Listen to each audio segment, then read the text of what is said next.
press. Let's talk real quickly first about, before I bring on Robert, I've got to give you some information. There is a lot of information that came out this week that you need to know if you're following what's happening and you're trying to be a good steward.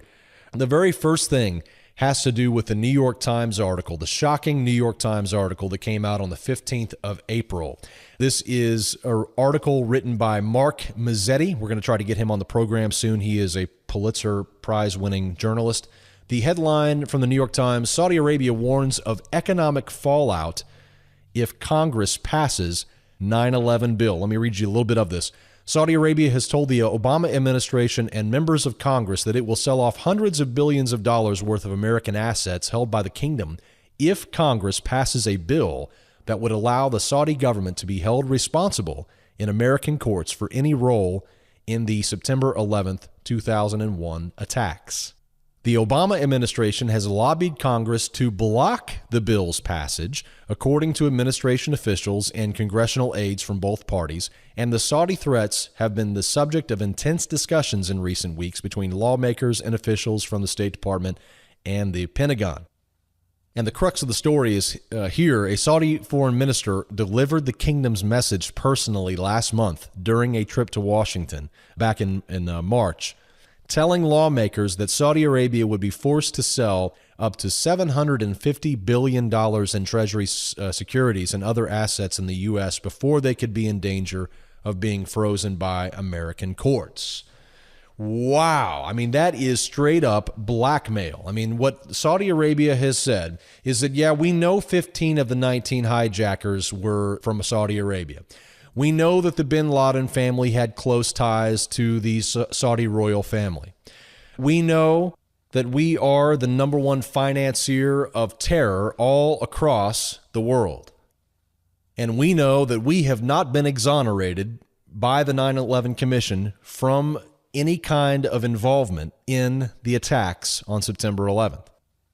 But knowing all that, and knowing that there are still secret 28 pages that have not been released to the American people about the financing of 9/11 because they said, well, that's not really important, or it's too dangerous for national security, or whatever their reason is, they have said, well, the part that talks about who financed it and who helped, that part we really can't release. That is kind of important to release that information, right?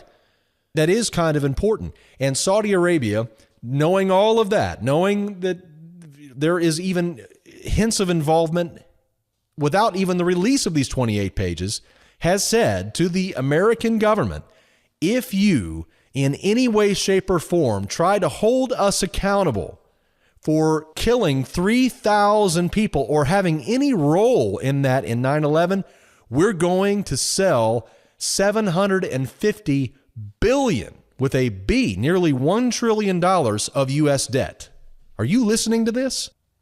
This is blackmail, right? This is blackmail, and it has been unbelievable to watch the mainstream press deal with this story, because this is a story that we have been pushing and pushing and pushing since 2003. I have been on stages everywhere saying, watch Saudi Arabia. If you've ever been in one of my speeches, you know that I have said, watch Saudi Arabia. I constantly talk about them as being the linchpin for the American economy, and now you have a headline that basically says exactly what we have been warning, that the Saudis are now on edge and worried that their regime of terror is about to be exposed. You see, they have been holding the veil over the American people's eyes through their friends in the corrupt corporate mainstream media. If you have not done research on this, you must do research on this, right? You must check this out.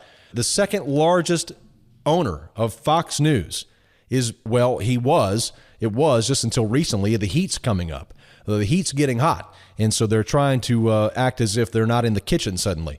But the number 2 owner of Fox News, right, the one who is extremely anti-Iran. They hate Iran. Iran wants to kill your kids. Iran wants to do terrible things to you. They're funded by who? The number 2 owner of Fox News happens to be a member of the Saudi royal family. And it just so happens that you, if you watch Fox News, are really angry about Iran. You've never been there, never been to Iran. You don't know any Irani people, but my gosh, you're angry about Iran. Why? It's time to open your eyes. It's time to open your eyes to what's really happening in the world. The victims of 9/11 families are pleading with the White House. They're pleading with the Congress to provide some light upon these 28 mysterious pages in the 9/11 report that show some sort of evidence that Saudi Arabia at the highest level was involved in financing and helping carry out the terrorist attacks on 9/11. It was not Iraq who knocked down the buildings, according to Mr. Trump and according to simple logic. It was not Iran that knocked down the Twin Towers.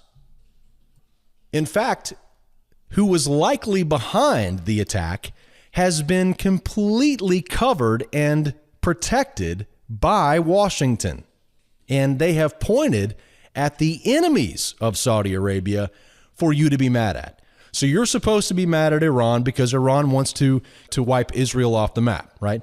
But just forget the fact, suspend logic, suspend reality, and forget the fact that Iran was not involved in the 1948 War of Independence with Israel.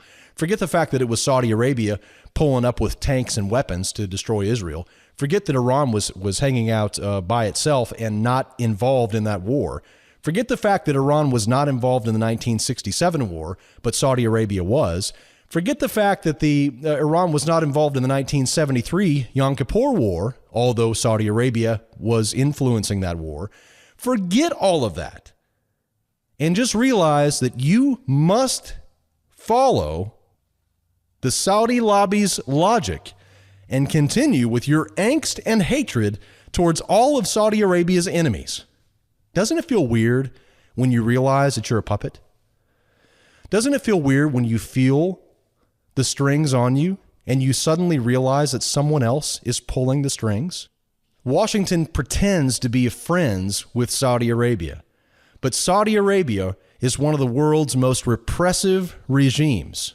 The royal family are disciples of Wahhabism, which is one of the most literal and heinous forms of Islam. They rule with Islamic theocracy. It crushes dissenters. It's a thuggish government that relies upon intimidation and unjust sentencing designed to stifle revolt. That is not a friend of the United States. Capital punishments, including public beheadings and limb amputations without anesthesia, eye gouging, tooth extraction in public, surgical paralysis. Those who attempt to exercise free speech, this is their reward. If they hold any other political opinion than the one issued by the state, Saudi Arabia will punish those with public floggings. Women are treated like property in Saudi Arabia. Saudi women suffer one of the largest illiteracy rates in the Middle East. Many live in virtual slavery. All manners of forced labor and child slave labor go on within Saudi Arabia. But you're mad at Iran. You want to get Iran, right? Because why? Because the mainstream media doesn't talk about Saudi Arabia. They talk about who? Saudi Arabia's enemy, Iran. You see, Washington is scared to death that all of the anger that the mainstream media has created towards brown people in the Middle East may accidentally be focused upon Saudi Arabia. Up until now, the U.S. has been trying to protect Saudi Arabia. They've been trying to shield Saudi Arabia, and we have evidence, mountains and mountains of evidence of this. In fact, when we have Senator Bob Graham on, he'll explain how there has been a complete whitewash of the Saudi role in 9/11. But what always gets me is the American Christian silence regarding Saudi Arabia. They're all worried about religious freedom, right? But religious minorities have no rights in Saudi Arabia. The Saudi legal system is harsh, and it's even more harsh upon unbelievers in Wahhabism and in Islam. Christianity is not welcome in Saudi Arabia. No churches are permitted to operate in Saudi Arabia. In fact, It is the only nation state that I'm aware of that has an official policy of banning all churches.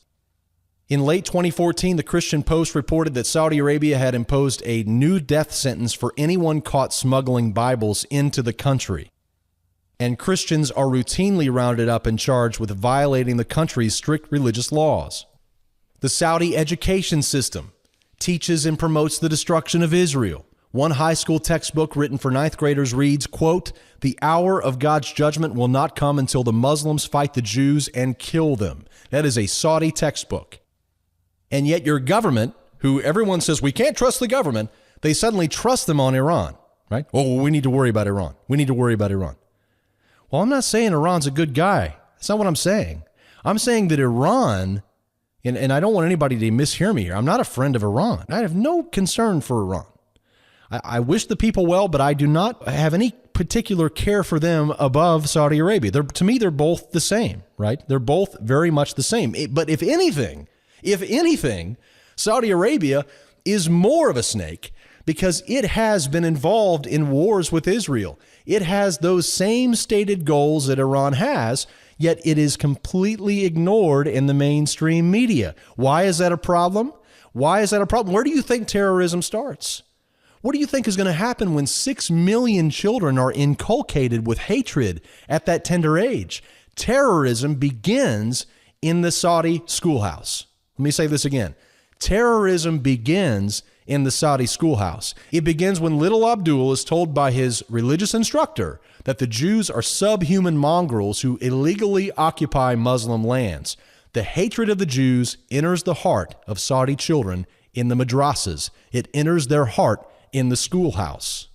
Yeah, but Jerry, Iran wants to bomb Israel.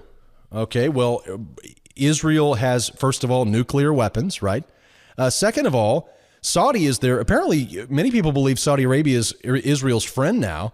And Saudi Arabia has billions and billions and billions of dollars worth of weapons that it's purchased from Canada and from the United States and from all of its other Western allies who are so against radical Islam. So put simply, Washington does nothing. As the neighboring Bahrainis rise up against the violent oppression that Saudi Arabia has exacted upon them, and they demand democracy, which we were told the U.S. drops bombs on countries to bring democracy. We went and spilled American blood in Iraq to bring democracy. We went and spilled American blood in Afghanistan to spread democracy. And yet when Bahrain says, hey, we're being violently oppressed by Saudi Arabia, can we please have some democracy? Washington says nothing, turns a blind eye.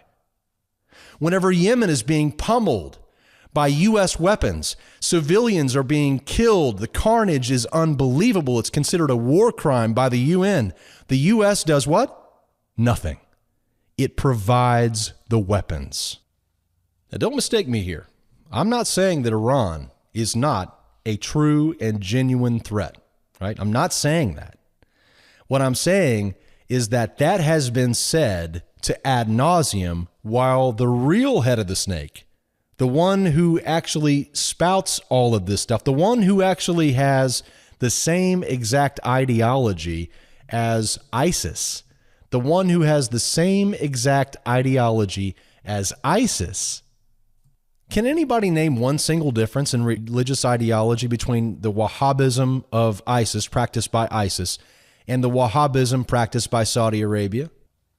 You know where this has really been the saddest? The saddest place to see this is in the evangelical Christian world. Evangelicals have been so hot and heavy on Iran for so long. You can go back and look at Christian bookstores and you'll see all of the Iran doom books everywhere, right? Iran this, Iran that. You know what's so sick and sad is that a lot of that, unfortunately, is not rooted in a proper understanding of the Bible. It is actually rooted in Saudi propaganda, right? That is what's so sick about much of the stuff that's going on today. The stuff that passes off as Christian messages or, important biblical prophecy, a lot of it is nothing more than Saudi propaganda designed to take down the Iran regime so that Saudi Arabia doesn't have a big oil producing competitor in the region that it can't control.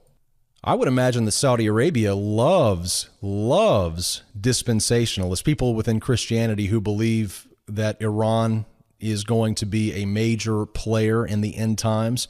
I would imagine they love that message because that message is perennial. They can continue to use that. And so they probably like all the support that they can get in taking down their great enemy, Iran. All right, so what's the point? What's the point of talking about Saudi Arabia? What's the point of talking about this blackmail that they have said? Well, basically, we're nearing the end of what might be the very last days of the petrodollar system. I don't know if you saw, there was a headline that came out earlier in the week that was talking about China and how it had just launched this week its own yuan-denominated gold benchmark in what Reuters calls, quote, an ambitious step to exert more control over the pricing of gold and boost its influence in the global bullion market, unquote. So this is just one more step towards China having the power to set gold prices as its currency gains greater adoption globally. And here we have the U.S. dollar that has been falling as of late, is really in a long-term downtrend, despite the fact that it has had this rally over the last several months. And as we speak, President Barack Obama has boarded Air Force One to go to Saudi Arabia and to talk with King Salman about what is being basically stated as Iran, right? They're furious about the new Iran nuclear deal. They're absolutely positively furious.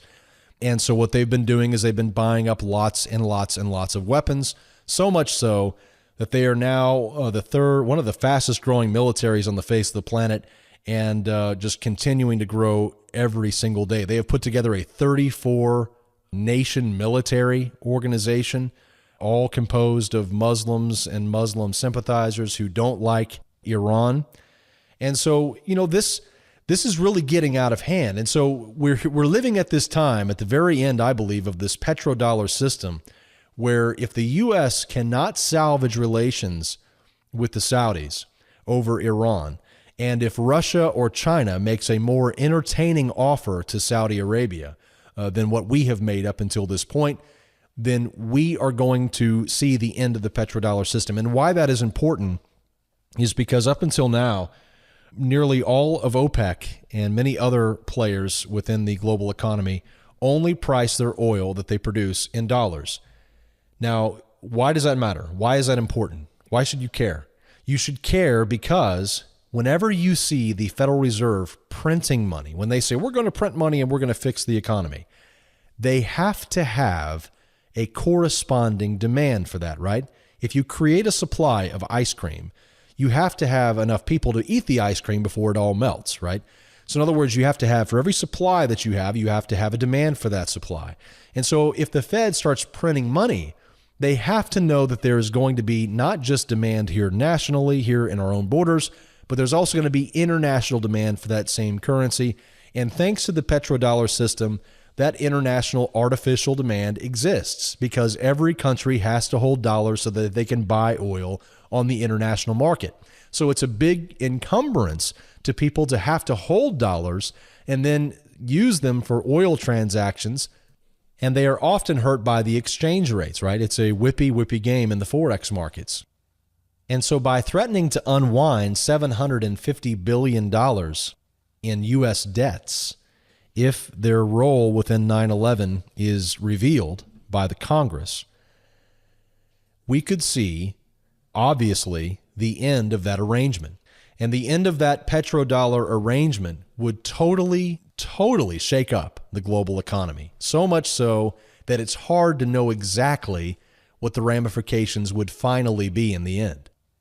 But we have gone into this topic in great detail in our petrodollar article series or in our book, Bankruptcy of Our Nation. You can read the article series for free at our website, ftmdaily.com/petrodollar.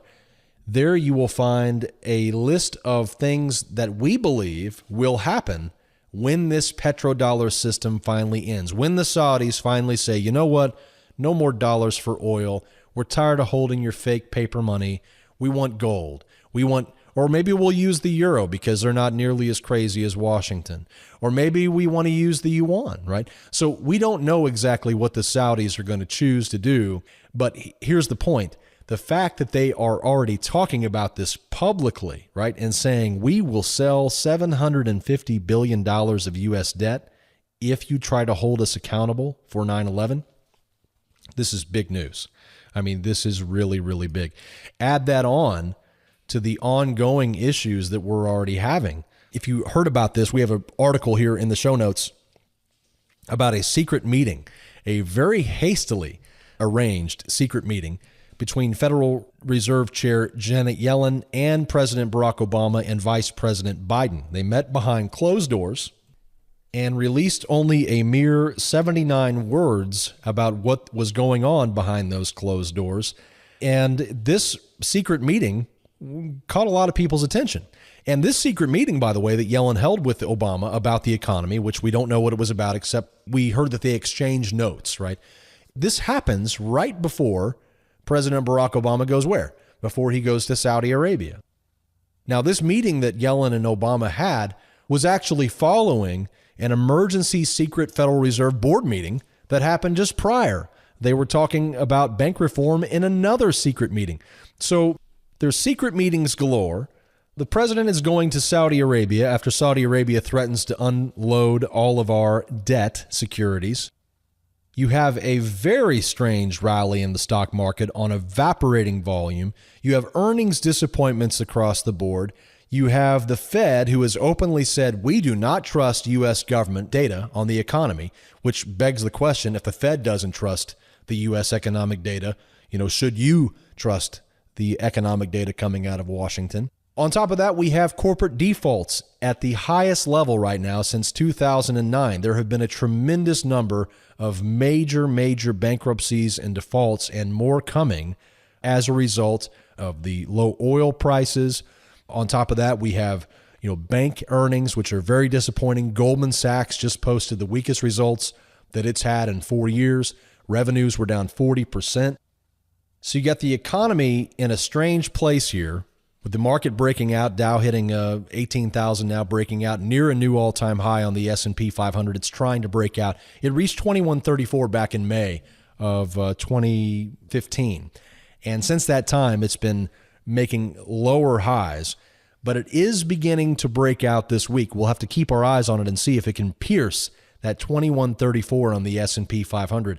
That'll really be something. But regardless of all of that, let's get back for a moment to what is at stake here.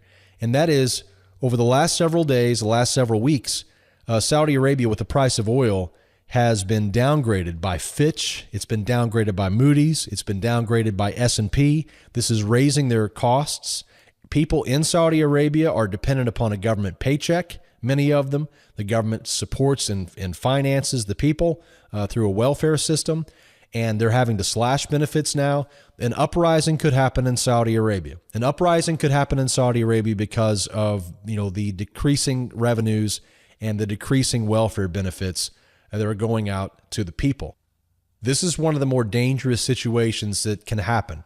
And so it's not a surprise to see President Barack Obama heading over to Saudi Arabia. But what's also not a surprise is to hear him when the 9/11 families, the 9/11 victims' families, when they plead with the White House and they plead with the Congress to be allowed to see those 28 pages so that they can know if they have a case against the Saudi government.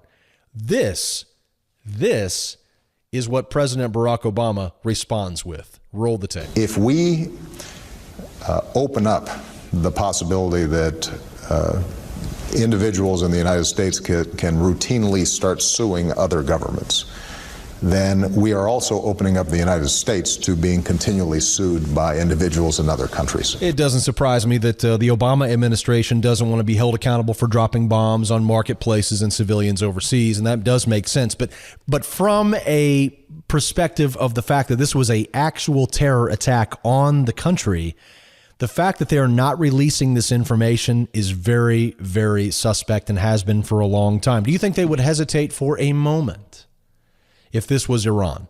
Do you think they would hesitate for a moment and say, well, we know that Iran may have provided help and money and financing to destroy the towers on 9/11, but we just don't want to look into that very much. That's just not, that would never happen, right? That's insane.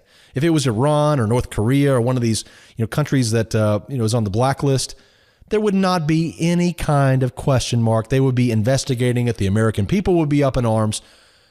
But it's the Saudis. It's our buddies, the Saudis. Maybe they knocked down the buildings. Maybe they helped knock down the buildings. It was only 15 of the 19 hijackers were Saudis. Congressman Tom Massey has read the 28 pages that are under scrutiny right now, and he has called them, quote, shocking. He has said, quote, I had to stop every couple of pages and try to rearrange my understanding of history. It challenges you to rethink everything, unquote. That's what's in these 28 pages.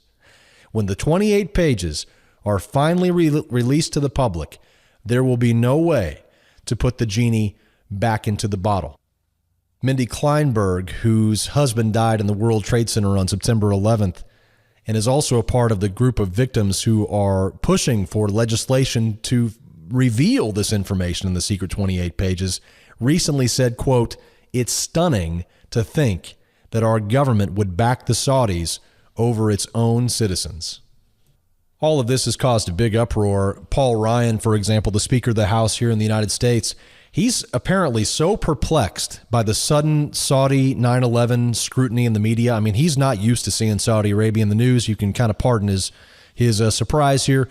Normally, you don't see Saudi Arabia in the news. Normally, you don't see the number one terror financier all over the mainstream press, right? Normally, it's Iran or somebody else, one of those other big bad guys. It happens to be our buddy this time. And so Paul Ryan is so perplexed, apparently, that he can't decide who to side with.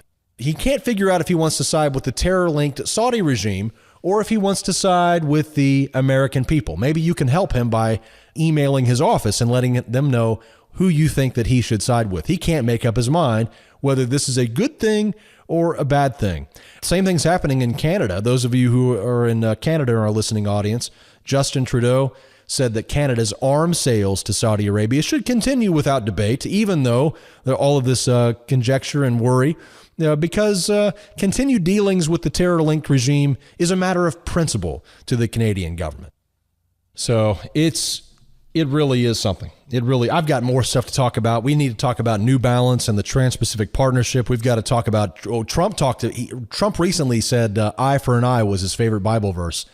And I really want to talk about that. Maybe we'll do it on the next show. But I've got to talk to you about the New Balance shoe company and what they recently did and said. Blow your mind about the TPP. We'll try to get to that soon, or maybe on an upcoming conference call for all of our pro traders. Also, one last thing before we bring on our good friend Robert Kiyosaki to talk about his new book, Second Chance, and also to talk about his belief that we're getting ready to see a market crash. If you've been following the AIIB, I'll just make this real brief. If you've been following the AIIB, the Asian Infrastructure Investment Bank, they have now joined hands with the World Bank and are now going to be doing some partnering and co-finance projects. Very interesting development. We have a lot more to say about the AIIB and its role in this new global economy that has China with increasing amount of power. That old economic power suddenly is morphing into political power. When China's political power reaches the same heights as its economic power at present, it's going to be a very, very different world.